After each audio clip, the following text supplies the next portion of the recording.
Hey Nippers, it's me, Wild Neptune. Welcome to Etheria Restart. I've been playing this game for a little over a month now. Want to give my opinions on the game and its all modes and all that good stuff right there. Anyway, if you want to see more content like this, or just want to support the channel, a like, comment, subscription would be greatly appreciated. Thanks in advance. Now, let's get going. Let's start off with the shells and the shell farming and the bosses. So first off, one thing I want to say that people don't really talk about that often, at least I don't see people talk about it, is just the aesthetic and how good overall the bosses look. I mean, let's look at them. You have Sharon here, who is mommy. You have Hoyan, who is evil mommy. You also have Nikonana, who is evil Hatsune Miku.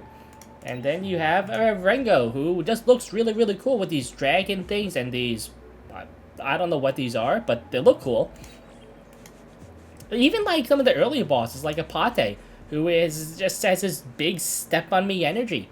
You have Shadowrunner, who is a tentacle monster from Japan, I guess. You also have Jax. I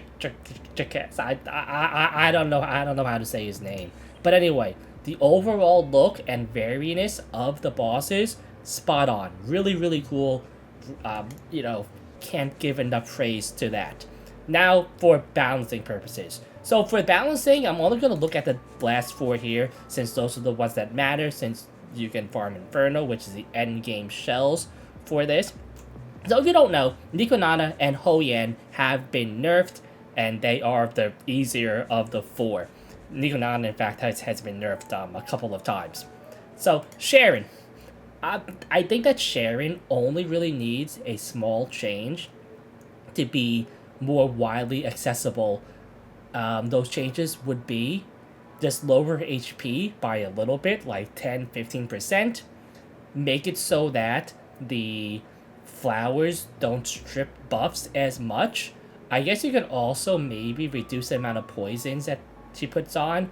Also, maybe get rid of the speed buff that she gets too.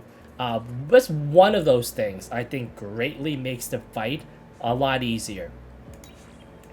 Rengo is a little bit different because he is much more difficult than all the other bosses. And yes, I know for all these fights, more and more teams and strategies are popping up. Some of them that take longer than others, some of them more consistent than others, so... In the case of Rengo, I think that the ads do too much damage and that the attack down really sucks. Yes, the silence sucks more, but I do think that some difficulty is needed, and I think getting rid of the silence might make the fight... I don't want to say too easy, because... But yeah... I think a good compromise would be getting rid of the attack down and making the ads do less damage here. Moving on to the threshold bosses, Terabiton I think only needs one change, and that is to reduce the attack bonus he gets from his enrage mechanic. So right now I believe it's at 30%, something like that. It should be lower.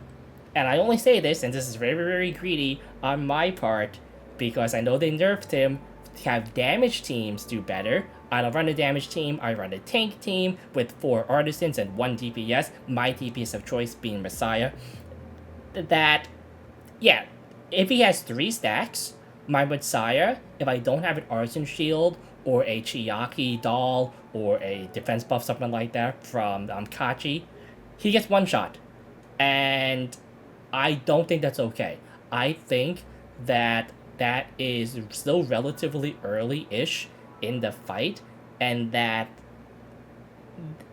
I should be able to survive that, especially with my gear.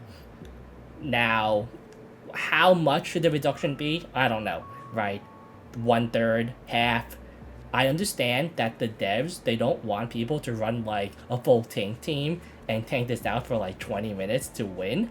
So what I propose is to reduce the amount of damage he does, but if he gets to a certain amount of stacks, he just wipes the team, right? that could be 8 stacks for all I care, right? Eight is like a really, really big number. Now, why should this happen? Well, because sometimes just randomly, my Messiah just dies, right? Like early in the fight. There's RNG that will happen occasionally. And then I go away and I wonder, hey, I'm still in fight like 1 out of whatever, okay? Why am I still in this fight? I go and look, my Messiah is dead, and my 4 other people, they're just kind of surviving, right? They're not doing any damage really, but they're there, they're trying their best, and well, their best is staying alive while the boss has like 10-12 stacks on him before he eventually kills them all.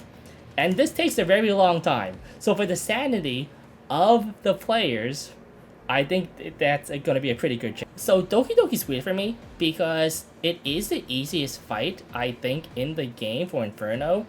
Maybe Nico Nana is easier, but it's pretty close. I know people complain about the randomness in this one especially.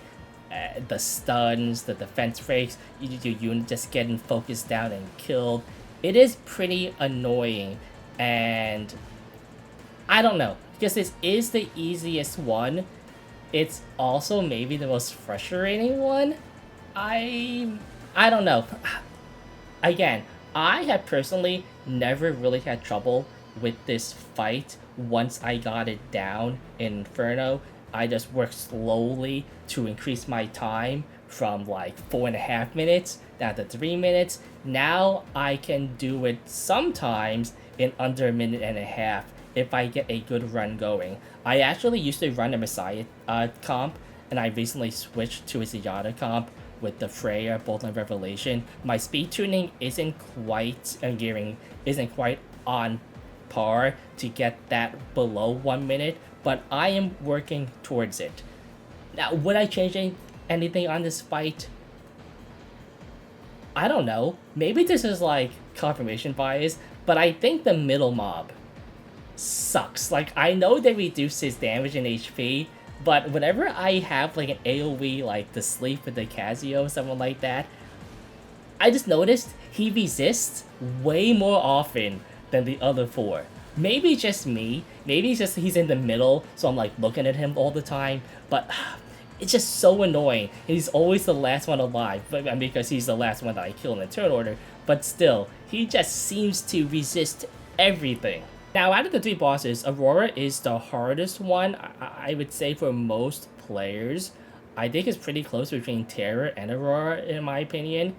Now, Aurora, when you first do it, is a lot harder, par for par, with, than the other 2. However, once you get to endgame and have endgame gear, then it's closer between Terror and Aurora. For me, I actually have a better Aurora than a Terramaton right now, and that's simply because the units I have for Aurora are more meta, I would say, for the fight. What would I change on this? Not much. Make it so that the Cursed Shield takes less healing to heal through, and that's really it. So let's talk about the gear these bosses actually drop. So I've been seeing, listening, feeling, smelling, tasting, using all my senses on the community's opinions on the gear and the drops and all that stuff that goes with it. And some of it I'm on board with, some of it I think it's a little bit too much, if I'm going to be honest with you guys. Now, what are these things they want? Well, they want Inferno to only drop triple matrices, so things with 3D symbols. They want these things, these special matrices, to drop more often. They also want things with 3 lines guaranteed. So this piece right here, 2 lines, trash, worthless. This one has 3 lines, which could be okay. This one has 4 lines. It could be a banger. We don't know. This one with 3 lines, though, it has speed on it. Speed is a very good substat. In fact, the most important one for a lot of characters. Most pieces of gear are not worth rolling if it does not have speed on it. However, I could check it to see the speed goes up, but you know what? Right now, I can't. Why can't I? Because I have no silver. How do I know I have no silver? I just remembered that I don't have any. This wouldn't be a problem if I knew how much I had on this screen. This is a screen with all the gear on it. Why doesn't the screen tell me how much total silver I have? It can tell me how much it costs to upgrade this piece of gear, but where's my total silver? I don't know. Not here. Not on the screen. It should be. Now, for the other changes. So, what do I... Also, I know that the devs, they're working on things to alleviate the pressure of everything like this in, like, events and things. I'll talk more about that a little bit later in the video. Triple matrices and 3 lines. Maybe one of these things could happen, not both. I definitely feel like triple matrices would happen sooner than guaranteed 3 lines. What I do totally agree with, though, is that gear costs too much to upgrade. It should cost half. And they should give you more gear also to sell overall. As in, bosses should drop more pieces of gear. We have the shells. And what does community want with the shells? Well, a couple of things. One of them being they want Inferno to drop more shells with 3 lines. So they want 3 of these matrices more often. They also want them to actually drop these mythic shells more often, because sometimes they drop these puny little... wait, I don't have any. I sold all of them. But non-red shells, the yellow ones. And I know the devs were going to have a money shell, basically, to get more currency. Now, is it going to be enough currency? I don't know, because upgrading these shells and re-rolling the passives cost quite a bit. Personally, I actually think how difficult it is to get the perfect shell is perfectly fine. Do I maybe think that more red shells should drop? Probably. Now, as for actually re-rolling the passives, I think it's too much. I think we need either a lot more currency to roll them, or it should cost less. I mean, look at all this stuff. Ignore all these red shadow dashes you're seeing. You're not looking at anything very important. Just look away. Okay. But I mean, like 30k to reconfigure one of these is a lot, especially when it is actually really hard to get upgrades. Do you know how many times I rolled this just to try to get the shadow dash right here? I don't know, but I remember it was a lot. What would I change about this? First of all, I make it cost less, like 10k. Next, maybe have a thing where you can spend a little bit more in order to limit the number of, I would say, different things that it can get, or the ranges or whatever. Maybe make that like a limited number of times you can do it per shell per a day. So maybe 5 times a day, you can spend 30k to eliminate a few things from this to have a higher chance of getting that speed or whatever. And then people who have a lot of currency, they can just keep rolling at the 10k mark. That's something I think would be okay to do. Other games have done it this way. Other games have used items in order to do it. Items that would be sold in the cash shop, obviously, but it is a gacha game. But I don't think also that it should be easy to get the red ones. So maybe limit it so that you can do it and you can more guarantee a yellow one. So maybe when right now I have a purple speed right now, maybe make it so that if I reroll speed, I can never get lower than a purple. I can still get the same purple, like I can still get a 10, but I can't get a 9, which would be a blue. And maybe that's something also that would be okay. As for some of this other content here, I think it's okay. People complain about echoes and the difficulty. I'll be honest with the people here. Yes, it is kind of challenging. For echoes, you don't have to do it right away. You can kind of wait. You see, I'm still at 30. I could definitely do almost all of it probably with my gear and characters. I'm just lazy. I'm gonna wait until I know for sure I can do it without really having to worry about much stuff. Every trek, the only thing I think is annoying here is those stupid map stages where you run around and have to like assassinate the random mobs and stuff. I think maybe for normal mode it's perfectly fine to have, but in hard mode, I think you should get all the rewards for just killing the bosses and not have to go around, you know, backstabbing things.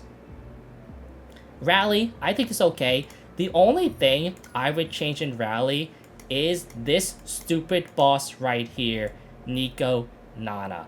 Now, spoilers for the boss fight, because it is different from the Inferno version. When you go into the fight, she steals a unit. Okay? And I was surprised the first time, and the first month this was in, I could not clear Nico Nana. I beat every other boss but that one. It is just so difficult if you do not have poisons, specifically Shadow Sanya, which I don't have. Now, I eventually did it this month because I have Obel and Fangus. I use Obel on one team, Fangus on the other one. But even with those two on different teams, I had to do some other gymnastics to get the fight done. And a lot of players are not going to have my overall roster and my overall gear and stuff like that. And they will find it very hard to do. And much harder than I would say the other two bosses. So I think that boss could use a small adjustment overall in difficulty. But besides that, I think it's perfectly okay. Now, let's talk a little bit about Phantom Theater. My god, I hate this mode so much. I do think that, from experience, whenever a gacha game has a co-op mode like this, it starts out with something that people kind of like, and in games that don't have co-op modes, one of the things I always see people say, hey, we really, really want a co-op mode, and I'm thinking, no, you really don't. You think you do, but you don't.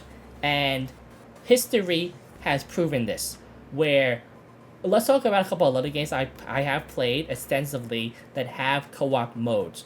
First one is King's Raid. King's Raid came out with a guild boss, where you had to have members of your guild fight a guild boss. Now, this is, at first, people really liked this mode. They got together, talked with their guild, they killed the boss together. It was great. It didn't take too long for people to find this very tedious. Eventually, King's Raid made it so that you can beat the guild boss solo. It became a solo boss. The other one is Nikke. So Nikke has something called coordinated operation, which is you go in with 4 other randos. You can also make a party if you're a sweat. So if you're in a sweaty guild who wants to get high scores for coordinated operation, you can do that too. But the majority of the player base, which is me, plays it with randos. And do you know what happens? Most of the time, I would say 95% of the time, you have that one player who just goes in, he doesn't do anything. He just like stays there, he doesn't hit burst or just kind of messes up, right? And there's so many griefers in coordinated operation that Nikke Shift Up actually made a hardcore or challenge, I don't know what it's called, a mode that punishes griefers if they grief in that mode. And you know what happened? Nothing. the same thing still happens. It's still a disaster. People still hate it. It's just so insane. And you know what? The same thing here. I hate this mode. I think everybody hates this mode. Now the rewards in this mode are great, right? So if you're not doing it, even if you hate it, you should definitely do it. Now, what would I change about this? I would make it so that you only have to do it once a week. And I would also reduce the amount you need to do in order to get the rewards. I think that it should be a foregone conclusion to get even the S rank. Maybe double S, triple S could be like stretch goals for some players. I also think because it's gonna be weekly, if I make these changes, that if you don't get matched within like 2 minutes, you get a bot automatically, because obviously you're gonna have less people maybe doing it at any given time if it's a weekly thing. Another thing we play gacha games for are skins. Dressing up our characters to make them look cool, sexy, and all that stuff. Now, for the main character here, you know what? These skins are actually pretty good. I would 100% be okay with this. Wait, this one's actually new. It wasn't in the game before. How do I get this skin? I don't know. I'm sure eventually I will find out. But, you know, all of these are very nice. Definitely wouldn't mind having my main character in any of these. Now, but what about my other characters? You know, the ones I use in battle, the ones that I see quite a bit. How are their skins? Well, let's look at them. Like, let's look at this skin right here. See Giada right here. Looking very, very nice. And right now, what do I get? I get a recolor. Now, do I think that this is better than this one? I don't know. I actually kind of like the skin, like this color palette a little bit more than this one, but it is pretty close. What about Valerian, who actually has a free skin, who I do prefer the skin version to the normal version. But again, it's just a palette swap. Kind of lazy in my opinion. And the skins that you buy, they cost money. They cost $11, I believe, if I'm not mistaken. Yeah, $11 for in US money. That is just too much money for a simple palette swap. I think more has to be done, even if this does look cool. What would I do? Simply, maybe make the skin cost a little bit more, like $15, $20, and then at the same time, also give us more stuff when we buy the skin. So maybe make it a skin pass, right? You know, like, these are just things that other games have done that people in general are just fine with. I don't know what's so hard about this, right? You know, like, hey, XD Gaming, just make me the head of your marketing team, and this game would be great. So there it is. Obviously, I cannot get into every single little detail about the game in this video, and I know I kind of nitpick a lot on the overall and what needs changes and the quality of life stuff, but I am enjoying the game quite a bit. I think the hate for the game is way overblown, in my opinion, and that if you give it some time, you work towards stuff, you can get a lot done and find a lot of enjoyment out of it. Does the dev team still have work to do? Of course they do. However, I think they are going on a good overall path in having a game that could last a long time if they just make a few small adjustments here and there over time. I don't expect everything to happen all at once. I do expect improvements, though, consistently, like I do with any type of game like this. Anyway, want to see what I think about other stuff in more specific, some strategies, some what I think of different units, stuff like that? Please leave those down in the comments below. Anyway, I am Wild Neptunes. Been a good one. Till next time.